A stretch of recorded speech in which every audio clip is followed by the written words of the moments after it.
बहुत बहुत स्वागत है। कैसे हैं आप सब लोग? बच्चों, सबसे पहले तो आपसे माफी मांगना चाहूंगी, आज आपकी 1 से 2 में क्लास नहीं हो पाई थी। आज थोड़ा सा टेक्निकल फॉल्ट आ गया था, उसकी वजह से मेरे स्टूडियो में एप्लीकेशन पे कोई प्रॉब्लम नहीं थी, मेरे स्टूडियो में प्रॉब्लम हो गई थी, उसकी वजह से आपकी क्लास स्टार्ट नहीं हो पाई थी, है ना?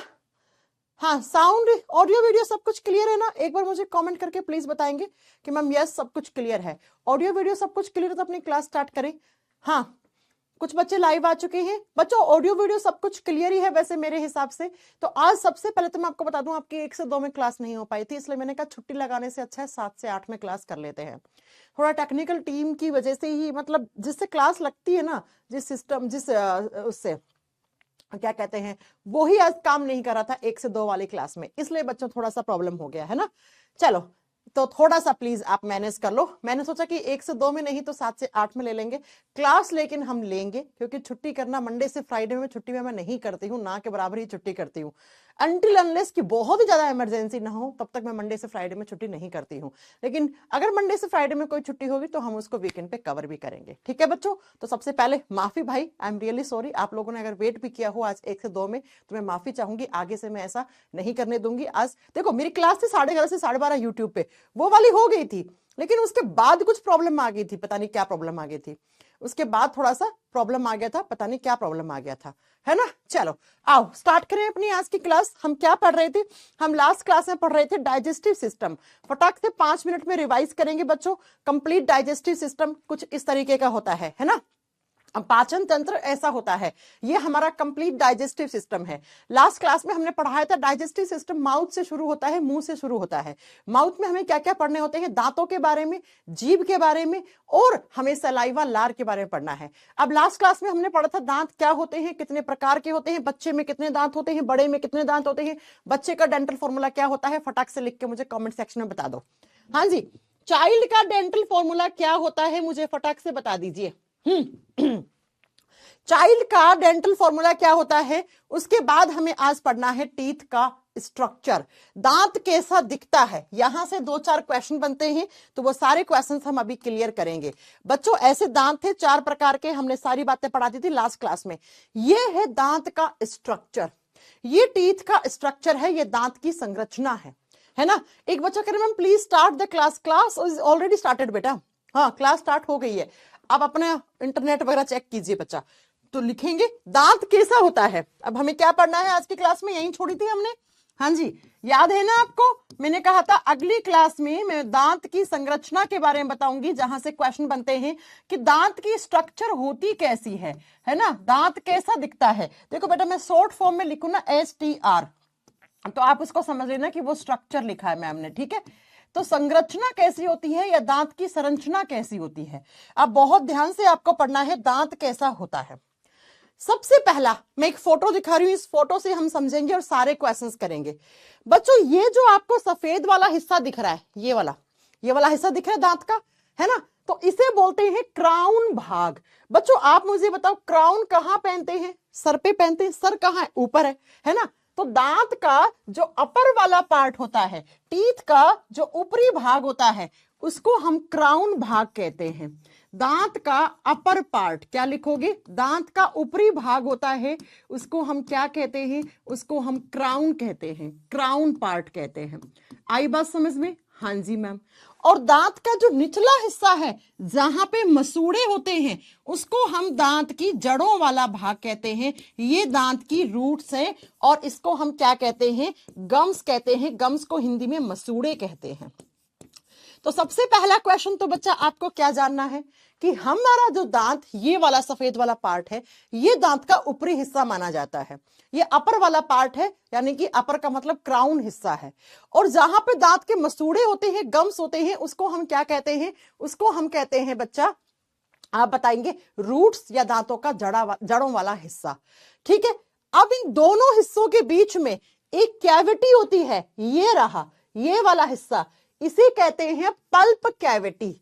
दांत के क्राउन और रूट वाले हिस्से के बीच में जो ऊपरी भाग और नीचे वाला हिस्सा है, क्राउन पार्ट और रूट वाले पार्ट में बीच में एक कैविटी होती है, जिसको पल्प कैविटी और हिंदी में कहते हैं लुगदी गुहा। लुगदी गुहा। तो बच्चों ये क्वेश्चन आरआरबी ग्रुप डी के प्रीवियस ईयर का क्वेश्चन है, पल्प कैविटी कहां पे प्रेजेंट होती है। आपसे क्या पूछा, पल्प कैविटी कहां प्रेजेंट होती है, लुगदी गुहा कहां पाई जाती है। तो आपको क्या बताना था, दांत के ऊपर वाले और नीचे वाले हिस्से के बीच में खाली हिस्सा होता है, कैविटी होती है, गुहा होती है, उसे हम पल्प कैविटी कहते हैं। तो पल्प कैविटी हमने कहां पढ़ी है बच्चों, पल्प कैविटी हमने दांत में पढ़ी है, राइट। आगे बात समझ में, हाँ जी मैम समझ में आ गई। अब मेरी बात को ध्यान से समझो, ये जो ऊपर वाला हिस्सा है ना, इस ऊपर वाले हिस्से का सबसे बाहर वाला लेयर, ये वाला, इसे कहा जाता है इनामेल। इनामेल या हिंदी में इसको दंत वल्क कहा जाता है। हिंदी में इसे क्या कहा जाता है, दंत वल्क कहा जाता है। जो क्राउन वाला पार्ट है उसके सबसे बाहर वाली लेयर, जैसे ये क्राउन वाला पार्ट है, सफेद वाला भाग, पूरा दांत इतना क्राउन है, इसका सबसे आउटर वाला लेयर है, सबसे बाहरी वाला परत है, उसको हम इनामेल कहते हैं, उसको हम दंत वल्क कहते हैं। और आप जानते हैं ये जो इनामेल होता है ना, ये हमारे शरीर का सबसे कठोर भाग होता है। It is the hardest part of human body. बस यहीं से क्वेश्चन एग्जाम में आता है। क्या समझे, क्या समझे, नहीं समझे, फिर से समझाते हैं आपको। कुछ नहीं, आपको यह समझना है कि ये देखो, मैं आपको सिंपल करके आपको पढ़ा रही हूं बच्चों। हमारा जो दांत है वो दो हिस्सों में बटा हुआ होता है। एक ये रहा, इसको बोलेंगे दांत का अपर वाला पार्ट, ऊपरी भाग है ना, हिंदी में लिखना ऊपरी भाग। और ऊपरी भाग की सबसे बाहर वाली लेयर, ऊपरी भाग की आउटर वाली जो लेयर होती है, आउटर लेयर को हम कहते हैं बाहरी परत। ये जो बाहरी परत होती है इसका नाम क्या होता है, इसका नाम होता है बच्चा इनामेल। इनामेल है ना, और हिंदी में इसको इनामेल या दंत वल्क के नाम से जानते हैं।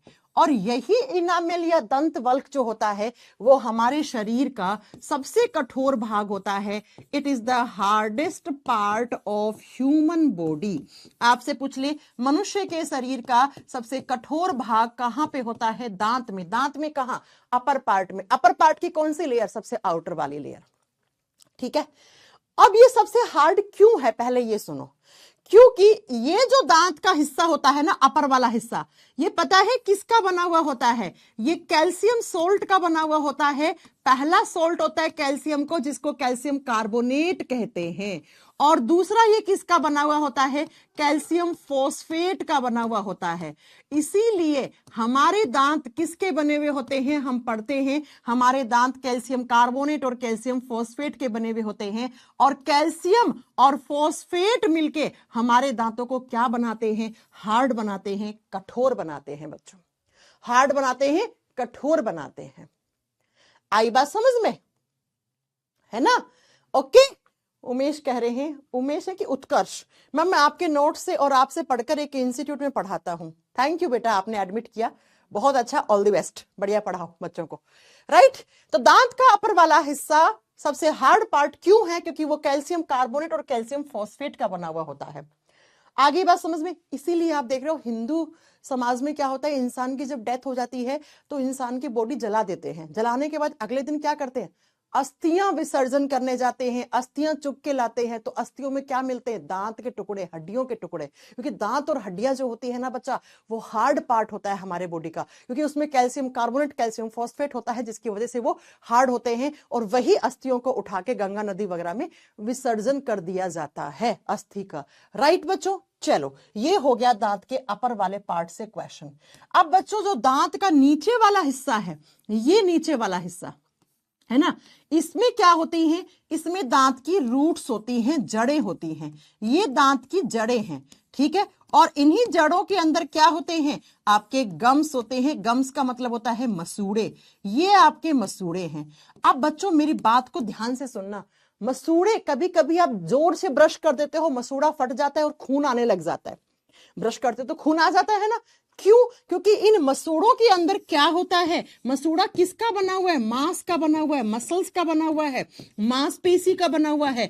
और इसी मांसपेशी में क्या होता है, इसी मांसपेशी में ब्लड होता है, खून होता है। बच्चों मेरी बात को ध्यान से सुनना, इस वाले पार्ट में खून नहीं है, इस वाले पार्ट में खून नहीं है, इस ऊपर वाले पार्ट में, जड़ों में खून है। तो आप कभी कभी बहुत जोर से ब्रश कर देते हो तो यहां की जो ब्लड वेसल्स होती हैं वो फट जाती हैं। इन मसूड़ों के अंदर जो ब्लड वेसल्स हैं, जो रक्त वाहिकाएं हैं, वो फट जाती हैं और आपको ब्लीडिंग होने लग जाती है। क्या होने लग जाती है? ब्लीडिंग होने लग जाती है। अब इन दोनों पार्ट के बीच में क्या है, ये मान लो ये ऊपर वाला पार्ट, नीचे वाला पार्ट, और बीच में क्या है मैम, जहां ब्लू कलर से चला रही है, यहां पे एक खाली कैविटी है, उसको पल्प कैविटी कहते हैं, उसको लुगदी गुहा कहते हैं। ठीक है, आगे बात समझ में है ना? चलो अब इसी चीज को इस फोटो में पढ़ लो। ये ऊपर वाला हिस्सा इनामेल का बना हुआ है, ये नीचे वाला हिस्सा है जहां पे रूट्स होती हैं, जड़ें होती हैं। अब देखो इसी रूट के अंदर ये देखो बच्चों, ये ब्लड वेसल्स हैं। ब्लड वेसल्स क्या होती हैं? रक्त वाहिकाएं, वो पतली पतली पाइप, वो पतली पतली नलियां जिनके अंदर खून होता है। तो जब आप ब्रश करते हैं तो नलियां टूट जाती हैं, तो ब्लीडिंग होने लग जाती है, बाहर निकलना शुरू हो जाता है क्या? ब्लड। और इन दोनों हिस्सों के बीच में ये जो कैविटी है, इसको पल्प कैविटी कहते हैं, इसको लुगदी गुहा कहते हैं। अब मैं आपको कुछ चीजें बताने जा रही हूं, बहुत ध्यान से सुनना बच्चों। जब आप ढंग से ब्रश नहीं करते हो, है ना, आपने रात को खाना खाया, आपने ब्रश नहीं किया, तो खाना सड़ गया, आपके मुंह के अंदर रहा, दांतों के बीच में जाके खाना फंस गया। सड़ने गलने से क्या पनपते हैं? जम्स पनपते हैं या बैक्टीरिया लग जाते हैं। जम्स और बैक्टीरिया लग जाते हैं। यही जम्स और बैक्टीरिया, ये जीवाणु सड़न गलन से कहां पर, ये इस हिस्से में आके फंस जाते हैं, बैक्टीरिया इस हिस्से में। और धीरे धीरे ये जो सड़न और गलन से आपके मुंह में, आप ढंग से ब्रश नहीं करोगे, आप अच्छे से खाना खाने के बाद माउथ क्लीन नहीं करते हो, तो खाने के छोटे छोटे पार्टिकल्स यहां पे फंस जाते हैं, जिनकी वजह से दांतों के अंदर क्या हो जाते हैं? जम्स का मतलब होता है कीटाणु, कीटाणु और जीवाणु लग जाते हैं। और अब धीरे धीरे ये कीटाणु और जीवाणु, ये जम्स और बैक्टीरिया क्या करते हैं? दांतों की जड़ों को कमजोर कर देते हैं। अब दांतों की जब जड़ें कमजोर हो गई तो बच्चा ये वाला हिस्सा है, ये टूट टूट के गिरना शुरू हो जाता है, टूट टूट के गिर जाता है। और आपको फिर धीरे धीरे धीरे दर्द का एहसास होता है दांत में। क्यों होता है दर्द का एहसास? क्योंकि बच्चों ये वाला हिस्सा जब टूट के गिरेगा तो धीरे धीरे इस हिस्से में आओगे तो यहां पे होती हैं क्या? नर्व्स। ये नर्व्स कहलाती हैं तंत्रिकाएं। ये आपके ब्रेन तक मैसेज लेके जाती हैं और ब्रेन महसूस करवाता है आपको दर्द हो रहा है इस दांत में। अब आपको दांत में दर्द हुआ, दांत टूट के आधा पर्दा नीचे गिर गया, आप डॉक्टर के पास जाओगे, डॉक्टर कहेगा भाई साहब आपके दांतों में कीड़ा लग गया है। सुना होगा ना कि आपके दांतों में कीड़ा लग गया है, और कीड़ा लगने की वजह से आपका दांत जो है वो टूट के नीचे गिर रहा है। अब आप जितना जल्दी हो उतना जल्दी आप RCT करवा लो। डॉक्टर कहता है हाँ जी मैम, बिल्कुल कहता है। What is RCT? RCT का फुल फॉर्म होता है root canal treatment. Root canal treatment, है ना। तो ये कितने दांतों का होता है उस पर डिपेंड करता है इसका खर्चा, कितना खर्चा आएगा। ठीक है, तो अब इस रूट कैनाल ट्रीटमेंट में क्या करते हैं वो सुनो बच्चों। अगर आपका दांत जो है वो रिकवर हो सकता है, मान लो इतना हिस्सा ही टूट के गिरा है ना, या इतना हिस्सा टूट के गिर गया, बाकी का पार्ट अभी सही है, तो डॉक्टर क्या करता है? आपको बुलाता है, 3 या 4 बार बुलाता है डॉक्टर। ठीक है, आप गए डेंटिस्ट के पास, डेंटिस्ट क्या करेगा? पहले ये जो कीड़ा फंसा हुआ ना, इस कीड़े को निकालेगा। कीड़े का मतलब है इन जर्म्स और बैक्टीरिया को क्लीन करेगा। आपको मान लो इस दांत में दर्द था, है ना, इस दांत में कीड़ा लगा हुआ था, तो डॉक्टर क्या करेगा? सबसे पहले आपका इस हिस्से को सुन करेगा। ठीक है, आपको एनेस्थेसिया देगा, ये हिस्से में सुन हो जाएगी, अब आपको दर्द का एहसास नहीं होगा। अब वो कुछ भी करेगा तो आपको दर्द फील नहीं होगा, तो वो क्या करेगा? सबसे पहले इस हिस्से की क्लीनिंग करेगा, जो दांत है उसके अंदर पे जहां पर बैक्टीरिया लगा हुआ था उनको क्लीन कर देगा, क्लीन करके छोड़ देगा। अगले क्लीन पता है कैसे करता है? बहुत पेनिक होता है ये। इंजेक्शंस होते हैं, जैसे सुइयां सी होती हैं, अगर किसी ने करवाया होगा तो वो फील कर पा रहा होगा ये चीज, है ना। इंजेक्शंस लगा लगा के अंदर का पूरा पस, अंदर का पूरा बैक्टीरिया, अंदर का सारे जम्स निकालता है, इसलिए वो यहां से सुन करता है ना, एनेस्थेसिया देता है, इसलिए इस हिस्से को बेहोश कर लेता है डॉक्टर, ताकि आपको दर्द का एहसास ना हो। ऐसे सुइयां से चुभोता है, उस सुइयों में पस, बैक्टीरिया, जम सब बाहर निकल जाता है। अब क्या करेगा? दूसरी बार बुलाएगा आपको, देखेगा कि एकदम क्लीन हो गया ना, अच्छे से आगे का ट्रीटमेंट कर सकते हैं, तो डॉक्टर क्या करेगा बच्चों? अब आपका अगर ये दांत पूरा ही खराब हो गया, मतलब ढंग से अब बचा ही नहीं है दांत, बहुत लेट हो गया आप डॉक्टर के पास जाने में, तो डॉक्टर क्या करेगा? इस पूरे हिस्से को यहां से निकाल के फेंक देगा। क्यों? क्योंकि भाई आप ये सोचो कि धीरे धीरे वो बैक्टीरिया अगले दांत के पास जाएंगे, दांत तो 32 है ना, उस अगले वाले दांत को खराब कर देगा, फिर अगले को खराब कर देगा, तो कितने दांतों को खराब करेगा, तो उस इन्फेक्शन को रोकना पड़ेगा ना, तो डॉक्टर इसको क्लीन कर देता है। ये पूरा हो गया आपका ऐसा इस तरीके से। तो अब आपको बोलेगा या तो पूरा ही खराब हो गया है दांत, मैंने पूरा ही, थोड़ा बहुत बचा था उसको वो भी कुछ दिनों में और टूट के नीचे गिर जाएगा, तो डॉक्टर कहेगा आप नकली दांत लगवा लो, आर्टिफिशियल टीथ लगवा लो। ठीक है, एक तो ये ऑप्शन है। दूसरा ये होता है कि बच्चों अगर आपका थोड़ा बहुत दांत ये वाला हिस्सा बचा हुआ है, अंदर के हिस्से में इंफेक्शन हुआ, तो इसकी क्लीनिंग करके यहां पे एक मसाला भर देता है ना, मसाला भरता है। हम लोग इसे आम भाषा में मसाला करते हैं, कहते हैं वो अमलगम होता है बच्चा। इसमें मसाला भर के फिलिंग करके ऊपर कैप लगा देता है। इसी ट्रीटमेंट को रूट कैनाल ट्रीटमेंट कहते हैं। इसी ट्रीटमेंट को रूट कैनाल ट्रीटमेंट कहते हैं। क्या आपको मेरी बात समझ में आई? क्या होता है आरसीटी? तब यहां से क्वेश्चन क्या बनता है वो सुनो बच्चों। देखो एग्जामिनर क्वेश्चन क्या उठाता है, एग्जामिनर क्वेश्चन उठाता है क्या, वैसे तो ये आपका केमिस्ट्री का भी क्वेश्चन बनता है ना। एग्जामिनर क्वेश्चन उठाता है कि जो नकली दांत लगते हैं, नकली दांत का मतलब आर्टिफिशियल टीथ है ना, आर्टिफिशियल टीथ, नकली दांत लगा है, एक तो वो उसका चूर्ण बनाने में, नकली दांत या कृत्रिम दांत को बनाने में क्या यूज होता है, तो बच्चों ऑप्शन में होगा zinc oxide, ZNO, zinc oxide काम में आता है। अब आपसे पूछेगा कि दांत के अंदर फिलिंग जो होती है, जो भराव करते हैं, वो भराव किससे करते हैं, तो दांत के अंदर जो भराव करते हैं, जो फिलिंग करते हैं, वो अमलगम से करते हैं। What is amalgam? बच्चा मरकरी होता है, मरकरी एक धातु होता है ना, उसका सिंबल Hg होता है। मरकरी के साथ जब अदर मेटल्स को मिलाकर एक मिक्सचर तैयार किया जाता है, उसी मिक्सचर को अमलगम कहा जाता है। तो वो जो फिलिंग होती है वो किससे की जाती है, वो अमलगम। अमलगम क्या होता है मैम? अमलगम में मरकरी को हम किसी अन्य धातु के साथ मिक्स करके उसका चूर्ण बनाते हैं और उसी चूर्ण को दांत के बीच में भर के ऊपर कैप लगा देते हैं, जिसको हम दांत में फिलिंग करवाना बोलते हैं या RCT कहते हैं, रूट कैनाल ट्रीटमेंट कहते हैं। आई बात समझ में? ठीक है, भगवान ना करे कभी आपके दांत में कीड़ा लगे, लेकिन लगता है तो इस प्रोसेस से आप गुजरोगे, तब आप मेरे को याद करोगे, तब आप मेरे को याद करोगे, है ना बच्चों। तो यहां से बनने वाले क्वेश्चंस मैंने आपको कर दिए हैं। एक क्वेश्चन ये आता है, दूसरा ये आता है, तीसरा ये आता है, चौथा क्वेश्चन ये है, पांचवा क्वेश्चन ये है। एक पल्प कैविटी से भी बनता है छठा क्वेश्चन। चलो एक लास्ट क्वेश्चन और सुन लो बच्चों। आप जानते हैं कुछ लोगों के दांत जो होते हैं वो पीले पड़े हुए होते हैं, है ना। दांत का नेचुरल कलर क्या है? सफेद, क्योंकि इनामेल व्हाइट कलर का होता है। लेकिन कुछ लोगों के आप दांत देखते हो वो पीले पड़े हुए होते हैं। अब वो पीले दांत 3 रीजन से होते हैं। 3 रीजन में पहला रीजन क्या है? अगर वो इंसान गुटखा खाता है ना, तंबाकू खाता है, तो गुटखे और तंबाकू के अंदर जो टार होता है, जो टार होता है ना, वही टार दांतों के इनामेल को सफेद से पीला कर देता है। तो पहला रीजन है, अगर किसी के दांत पीले हैं, सफेद नहीं है पीले हैं, मेरे बहुत ज्यादा सफेद है भाई, मैं कोई गुटखा वुटखा नहीं खाती हूं, राइट। तो अगर कोई इंसान बहुत ज्यादा गुटखा खाता है, तंबाकू खाता है ना, कोई ये आती ना बहुत सारे पान बहार, रजनीगंधा, कुछ भी गुटखा खाता है ना, तो उससे क्या हो जाता है, ये जो डेंटिन का जो इनामेल वाला पार्ट है ना, यही इनामेल वाला पार्ट सफेद से पीला पड़ जाता है, क्योंकि तंबाकू के अंदर क्या होता है, टार होता है, वही टार आपके दांतों के ऊपर लेयर बना लेता है, सफेद से पीले दांत पड़ जाते हैं। तो दांत पीला रीजन, पहला रीजन क्या है? गुटखा, तंबाकू।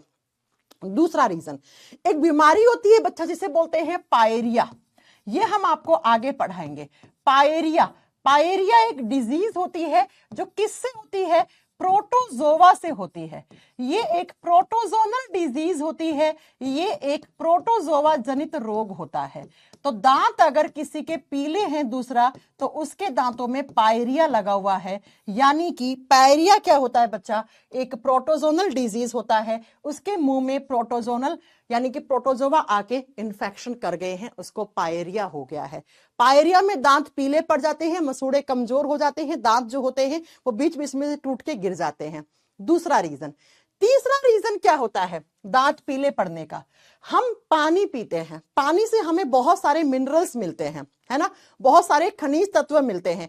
ऐसे ही पानी में क्या होता है? पानी से हमें मिलता है फ्लोराइड, पानी से ही हमें फ्लोराइड मिलता है। हमारे घरों में आरओ होता है।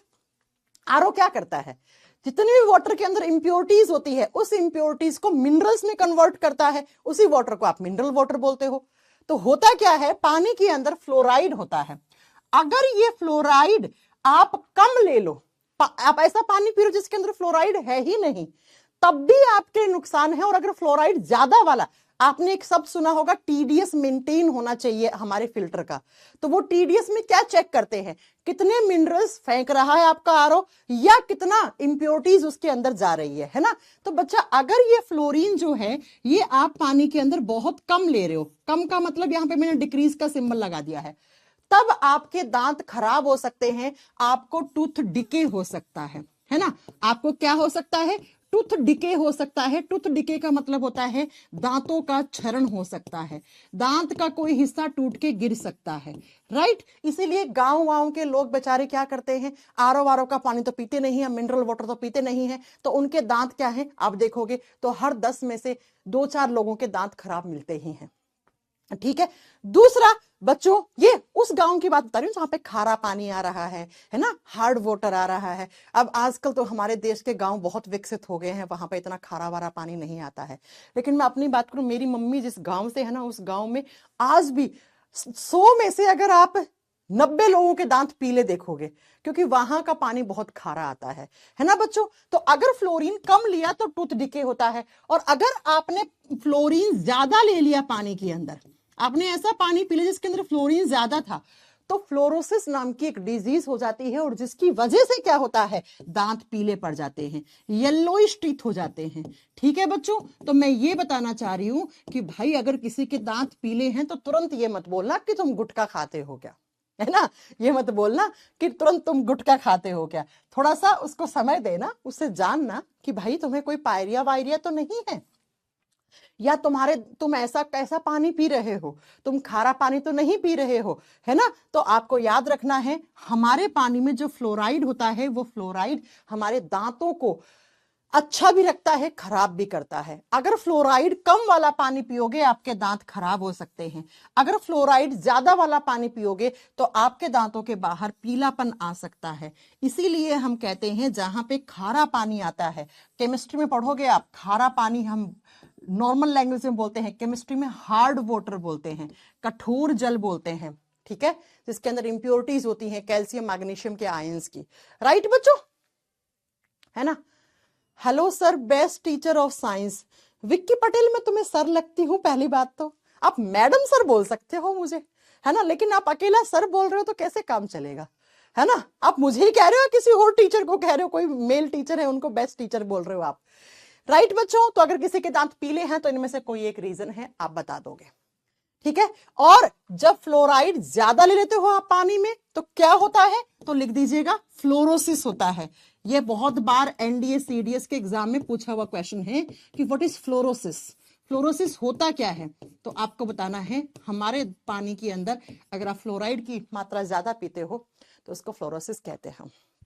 ओके चलो, अब मैं एक चीज और पढ़ा रही हूं, जरा नोट डाल के लिखो। नोट का मतलब क्या होता है बच्चों, बताओ जरा कमेंट करके। नोट का मतलब होता है most most most important question. सुनो, हमारे टीथ का पीएच कितना होता है। अगर आपसे दांत का पीएच पूछ ले, दांत कहाँ होते हैं, मुंह में होते हैं, तो मुंह का भी तो पीएच वही होगा ना जो दांत का होगा। हाँ मैम सही बोल रही हूँ, कोई डाउट है क्या, नहीं है ना डाउट है, तो सुनो जरा। क्या मैम 7:30 से हमारी फिजिक्स की क्लास भी है, ओहो कर गया ना टाइम क्लास। चलो 5-7 मिनट और पढ़ लो, फिर मैं जल्दी छोड़ दूंगी आज, ठीक है, कोई बात नहीं, आज मेरी गलती है, राइट। तो दांत या मुंह का पीएच अगर आपसे पूछे तो वो होता है, हमारे दांत या मुंह के पीएच का मान होता है 5.5। बच्चा जब भी 7 से नीचे, 7 नहीं 7 से नीचे पीएच आता है तो वो नेचर कैसा होता है, वो एसिडिक होता है। तो हमारे दांतों का पीएच जो है वो 5.4 5.5 इतना ही होना चाहिए। अब जब आपके दांत के पीएच का मान 5.5 से नीचे आने लग जाए, कम होने लग जाए, तो समझ लेना आपके दांत खराब होना शुरू हो गए हैं, टूथ डिके होना शुरू हो गया है। टूथ डिके का मतलब दांतों का क्षरण शुरू हो गया है, दांत जो हैं वो घिसने लग गए हैं, टूटने लग गए हैं। इसीलिए डॉक्टर कहता है 2 बार ब्रश किया करो, 2 बार ब्रश किया करो दिन में। क्यों? क्योंकि आप जो टूथपेस्ट लेते हो, टूथपेस्ट में जो पेस्ट होता है वो टूथपेस्ट किस नेचर का होता है? बेसिक नेचर का होता है। बेसिक का मतलब होता है क्षारीय प्रकृति का। तो हमारे दांतों का पीएच 5.5 है या उससे थोड़ा सा कम होना शुरू हो गया, दांत खराब होना शुरू हो रहे हैं, तो भाई 2 बार ब्रश शुरू कर दो। क्योंकि ब्रश में क्या, टूथपेस्ट का पीएच क्या है? बेसिक। तो ये बेसिक नेचर आकर इस पीएच को, जो पीएच कम हुई थी, उसको वापस इंक्रीज कर देगा। आप केमिस्ट्री पढ़े होंगे, इतना बेसिक केमिस्ट्री। तो क्या एसिड और बेस जब जुड़ते हैं तो क्या न्यूट्रल हो जाती है रिएक्शन, उदासीनीकरण हो जाती है। तो दांत का पीएच जब 5.5 से कम आना शुरू हो गया, इसका मतलब आप प्रॉपर ब्रश नहीं कर रहे हैं या आप ढंग का टूथपेस्ट यूज नहीं कर रहे हैं, राइट। तो बच्चों आपको क्या करना है, एग्जाम में क्वेश्चन आता है कितने पीएच से दांत का पीएच कम होने लग जाए कि दांत जो है वो डैमेज होना, दांत खराब होना शुरू हो जाते हैं। 5.5। आपसे पूछ ले टूथपेस्ट किस नेचर के होते हैं? बेसिक नेचर के। 8 से 8.5 पीएच रेंज के बीच में टूथपेस्ट आते हैं बच्चों, ठीक है। तो ये हमारे दांत से बनने वाले मैंने सारे क्वेश्चंस करवा दिए। दांत कितने होते हैं, डेंटल फॉर्मूला क्या होता है, इतना डिटेल में आपको कहीं नहीं पढ़ने को मिलेगा। मैं आपको ओपन चैलेंज दे रही हूं, ठीक है। बेशक आप नीट वाले बच्चों के भी नोट्स देख लेना, है ना। नीट वाले जो बच्चे हैं ना, उनके नोट्स में आपको मिलेगा इतना डिटेल। अब मैम आप क्या हमें पीएचडी करवाना चाहती हो? कुछ बच्चों के मन में डाउट आ जाएंगे। नहीं भैया, मैं आपको बेसिक वनडे एग्जाम क्लियर करवाना चाहती हूँ। उनमें भी आजकल लेवल यही आता है। कोई क्वेश्चन नहीं छूटेगा, ओके। चलो मैम, हम नीम का दातून क्यों करते हैं? बहुत अच्छा क्वेश्चन। गांव में लोग नीम की डंडी तोड़ते हैं और क्या करते हैं, दांतों पे घिस लेते हैं, करते हैं ना दांत पे। बिल्कुल कर सकते हो। नीम की, हल्दी की एक प्रॉपर्टी होती है एंटीऑक्सीडेंट प्रॉपर्टी। तो वो क्या करता है, नीम का यही प्रॉपर्टी, एंटीऑक्सीडेंट प्रॉपर्टी जो होती है, ये क्या करती है, ये आपके मुंह के अंदर जो बैक्टीरियाज वगैरह होती है उनको किल करने का काम करता है। तो इसीलिए तो नीम को हम मेडिसिनल प्लांट की कैटेगरी में रखते हैं। मेडिसिन बनाने में नीम का साबुन नहीं आता है, नहा लो घमोरियां ठीक हो जाएंगी। अगर आपके स्किन के ऊपर ईचिंग है, खुजली है, तो वो भी तो सही कर देता है नीम का साबुन। तो नीम की डंडी इसलिए रगड़ते हैं, गाँव में वो कर सकते हैं। ओके बच्चों, तो टीथ यानी दांत से बनने वाले क्वेश्चंस हमने सारे कर लिए हैं। अब माउथ में हम दूसरा ऑर्गन क्या पढ़ेंगे? तो माउथ में ही दूसरा पार्ट हम पढ़ेंगे बच्चा, किसके बारे में? टंग के बारे में, जीभ के बारे में। टंग, जीभ, क्योंकि मैंने कहा था मुंह में हमें 3 ऑर्गन पढ़ने हैं, टीथ, टंग, सलाइवा।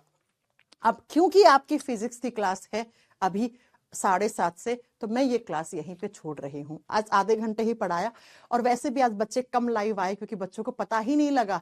और टेक्निकल टीम की ये गलती हुई कि उन्होंने सुबह से क्लास नहीं लगाई, अभी क्लास लगाई, तो आप लोगों के पास इंफॉर्मेशन आई ही नहीं। बच्चा, मैं टाइम चेंज नहीं कर रही हूँ, मैंने गलती कर दी क्या क्लास लेके? मैं टाइम चेंज नहीं कर रही हूँ। मैंने कहा ना, आज सुबह से टेक्निकल फॉल्ट चल रहा था, क्लास नहीं लग पा रही थी। मैंने 11:30 से 12:30 यूट्यूब पे पढ़ाया। 1 बजे जब मैं क्लास में आई तो मैंने देखा मेरी क्लास लाइव हो ही नहीं पा रही है, इसलिए मैंने इवनिंग में कर ली बच्चा, ठीक है। तो अब आपकी फिजिक्स की क्लास है, तो इसलिए मैं आपकी क्लास छोड़ रही हूँ, क्योंकि सर का तो टाइमिंग सही है, मैं सर के टाइमिंग में घुसी हूं ना। गलती मेरी है बेटा, गलती मेरी है, सर की गलती नहीं है। इसलिए ये टंग वाला हम यहां से कल 1 से 2 में शुरू करेंगे, क्योंकि कुछ बच्चे नाराज हैं कि मैम हमें पता ही नहीं था, आप ज्यादा पढ़ा दोगी, हम फिर कैसे पढ़ेंगे। कोई बात नहीं है ना, कोई बात नहीं है। कल हम यहां से शुरू करेंगे। अब फटाक से जाओ फिजिक्स की क्लास में, ठीक है। मैं ये क्लास यहीं पे छोड़ रही हूँ, कल हम 1 से 2 में ही मिलेंगे। मैं कोशिश करूंगी आपके, देखो बच्चा, टेक्निकल फॉल्ट आ जाता है, वो मेरे बस की बात नहीं है, वो मेरे बस की बात नहीं है ना। ओके, तो फटाक से जाओ फिजिक्स की क्लास में। Bye bye bye bye bye bye bye bye, take care. Sorry बच्चों, आज आपकी टाइमिंग